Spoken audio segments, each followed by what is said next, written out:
ሰላም ጤና ይስጥልኝ ውድ 24/7 ዜና ተከታታዮቻችን፣ የሰዓቱ ዜና ይዤ ቀርብ ያለው እስከ ፍጻሜው አብራችሁን ቆዩ።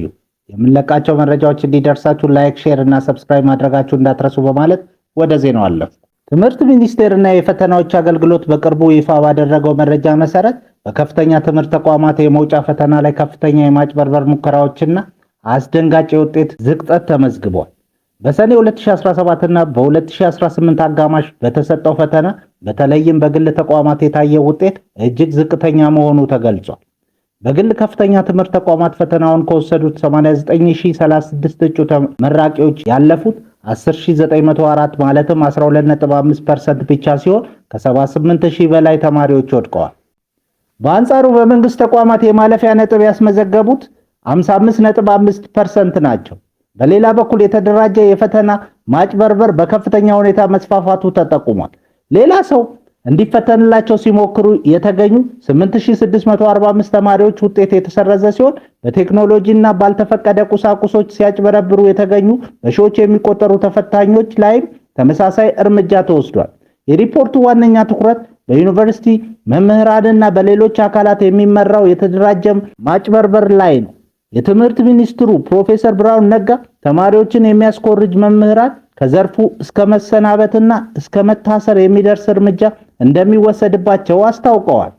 አሁንም አሳማኝ ቅሬታ ያላቸው ተማሪዎች በፈተናዎች አገልግሎት በኩል መስተናገድ እንደሚችሉ ተገልጿል። በሻሸመኔ ከተማና አካባቢ የታጠቁ የዘረፋ ተግባራት ላይ ተሰማርተው ነበር የተባሉ 4 ወጣቶች በ21 ዓመት ጽኑ እስራት ተቀጡ። የአላንቼ ክፍለ ከተማ ፖሊስ መርማሪ ሳጅን መሐመድ እንደገለጹት ተከሳሾቹ አቢታ ታደሰ፣ አብዲ ቦሩ፣ ከማል ነገዎ እና ሐሰን ገመቹ በከተማዋ የተለያዩ አካባቢዎች የጦር መሳሪያ በመጠቀም ስርቆትና ወንጀል ሲፈጽሙ ቆይተዋል። ተከሳሾቹ መጋቢት 11 ቀን 2017 ዓ.ም በዋሾ ወረዳ ከአምልኮ ስትመለስ የነበረች ግለሰብ በሽጉጥ በማስፈራራት 38000 ብር ግምት ያለው የእጅ ስልክና ንብረት ዘርፈዋል በሚል ተከሰዋል። በወቅቱ የጸጥታ አካላት ግለሰቦቹን በቁጥጥር ስር ለማዋል በሚንቀሳቀስበት ወቅት ተከሳሾቹ ተኩስ ከፍተው ለማምለጥ ሙከራ ማድረጋቸው በፖሊስ መዝገብ ተመልክቷል። ፖሊስ ከተለያዩ ተጎጂዎች የሰበሰበውን የምስክርነት ቃልና ማስረጃ መሰረት በማድረግ መዝገቡን ለአቃቤ ሕግ አቅርቧል። ጉዳዩን የተመለከተው የሻሸመኔ ከተማ አስተዳደር ከፍተኛ ፍርድ ቤት ሚያዝያ 8 ቀን 2018 ዓ.ም በዋለው ችሎት አራቱም ግለሰቦች ጥፋተኛ ሆነው በመገኘታቸው እያንዳንዳቸው በ21 ዓመት ጽኑ እስራት እንዲቀጡ ወስኗል። ይህ ውሳኔ በከተማዋ የሕግ የበላይነትን ለማስከበርና መሰል የወንጀል ተግባራትን ለመከላከል ትልቅ ትምህርት እንደሚሆን ተገልጿል። በሌላ ዜና ኢራን የሆርሙዝ ሰርጥን ዳግም መዝጋቷን አስታወቀች። የኢራን ጦር በዓለም አቀፍ የንግድ መስመር ላይ ከፍተኛ ስትራቴጂካዊ ጠቀሜታ ያለውን የሆርሙዝ ሰርጥ በድጋሚ በጥብቅ ቁጥጥር ስር ማድረጉንና መዝጋቱን አስታውቋል። ቴህራን ይህን እርምጃ የወሰደችው አሜሪካ በፋርስ ባህረ ሰላጤ በሚገኙ የኢራን ወደቦች ላይ የጣለችውን የባህር ላይ እገዳ ባለማንሳቷ መሆኑን ገልጻለች።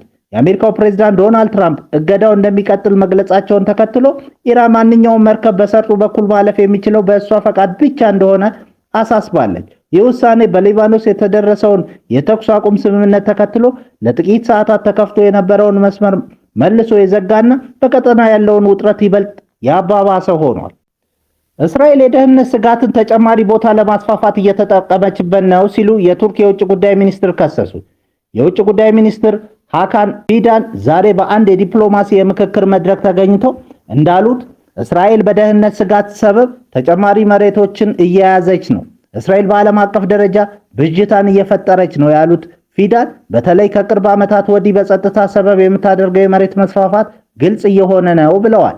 አክለውም ከዚህ ቀደም የፍልስጤማውያንን መሬት የሆኑትን ጋዛ፣ የዮርዳኖስ ምዕራባዊ ዳርቻና ምስራቅ ኢየሩሳሌምን አሁን ደግሞ በሶሪያና ሊባኖስ መሬት እየወሰደች ነው ማለታቸውን የፈረንሳይ ዜና አገልግሎት ዘግቧል።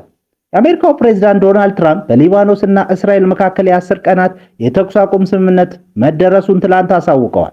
የእስራኤሉ ጠቅላይ ሚኒስትር ቤንያሚን ኔታንያሁ በበኩላቸው ስምምነቱ እየተደረገ ላለው የሰላም ጥረት አጋዥ ቢሆንም እስራኤል አሁንም ከተቆጣጠረቻቸው የሊባኖስ የድንበር አካባቢዎች ወታደሮቿን እንደማታስወጣ ተናግረዋል።